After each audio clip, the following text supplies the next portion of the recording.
खेडेगावातील लोक जास्त काळ का जगतात? तर त्याचं आज आपण उत्तर घेऊन आलेलो आहोत. त्याचे काय-काय कारणे आहेत ते आज आपण पाहणार आहोत. त्याचे कारणे असे आहेत, खेडेगावात पैसा कमी असतो, पण समाधान जास्त असते. कसे तर ते आता आपण पाहू. खेडेगावातील निसर्गरम्य जे वातावरण असते, त्यामध्ये शांती, समाधान, त्यानंतर स्वच्छ पाणी, विहिरीचे स्वच्छ पाणी असते, त्यानंतर स्वच्छ हवा असते. या सर्व गोष्टींमुळे चांगल्या प्रकारे त्यांना मिळतात, ज्यामुळे ते जास्त काळ टिकतात, निरोगी राहतात. स्वच्छ हवा, स्वच्छ पाणी ह्या ज्या महत्त्वाच्या गोष्टी आहेत, ते त्यांना चांगल्या प्रकारे मिळतात. त्यानंतर शहरामध्ये हे आपल्याला मिळतं का? तर नाही.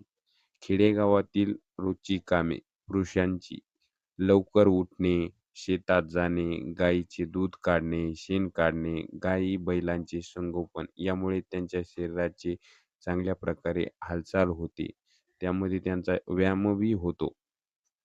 त्यानंतर महिलांची कामे 5 वाजता उठणे, घरातील किंवा घरासमोरील स्वच्छता करणे, झाडू झाडू मारणे किंवा रांगोळी काढणे, त्यामुळे त्यांचा व्यायाम होतो. म्हणजे त्यांची जास्त प्रकारे त्यांच्या शरीराची हालचाल होते, ज्यामुळे त्यांना चांगला व्यायाम होतो त्यांच्या शरीराचा.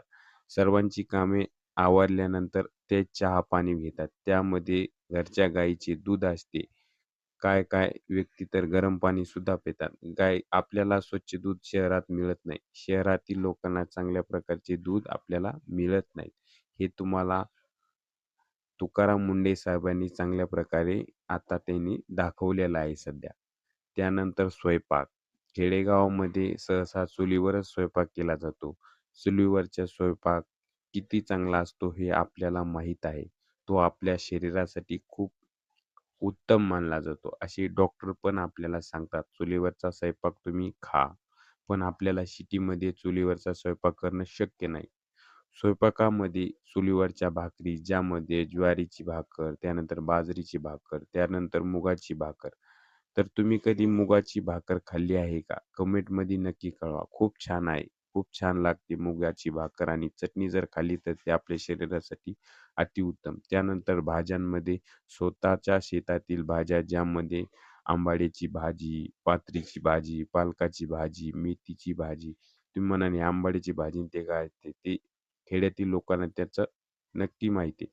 त्यानंतर मुगाच्या डाळीचे मिरचू, तुरीच्या डाळीचे वरण, काळ्या तुरीच्या डाळीच्या वरणाने ॲसिडिटी होत नाही, हे फक्त खेडेगावातील व्यक्तींनाच माहिती आहे. डॉक्टरांना सुद्धा हे माहीत नाही. कारण त्यांचा अनुभव आहे. त्यामध्ये त्यांनी काळ्या तुरीची जर तुम्ही वरण खाल्लं तर तुम्हाला अजिबात त्याच्यापासून ॲसिडिटी होणार नाही. आहारात जेवणासोबत कांदा, लिंबू या ज्या पौष्टिक भाज्या आहेत त्याचा ते समाविष्ट करतात. त्यानंतर आहारामध्ये दुग्धजन्य पदार्थ, दूध, दही, ताक, गावरान तूप, गावरान गाईचे जे गावरान तूप आहे ते खातात. त्यानंतर जेवल्यानंतर ते थोडी विश्रांती घेतात. शेतामध्ये सुद्धा ते दुपारचं जेवण केल्यानंतर विश्रांती घेतात. त्यानंतर परत शेतातील कामे, त्यानंतर संध्याकाळी घरी येणे, परत दूध काढणे, सकाळची प्रोसेस चालू होती. सकाळची प्रोसेस परत चालू होते. त्यानंतर सकाळचे जेवण, संध्याकाळचे जेवण हां त्यानंतर. त्यानंतर गप्पा-गोष्टी, त्यानंतर जेवण केल्यानंतर गप्पा-गोष्टी करतात. त्यामुळे दिवसभरातील जे कामाचा जो ताण आहे, तो पूर्णपणे हलका होतो.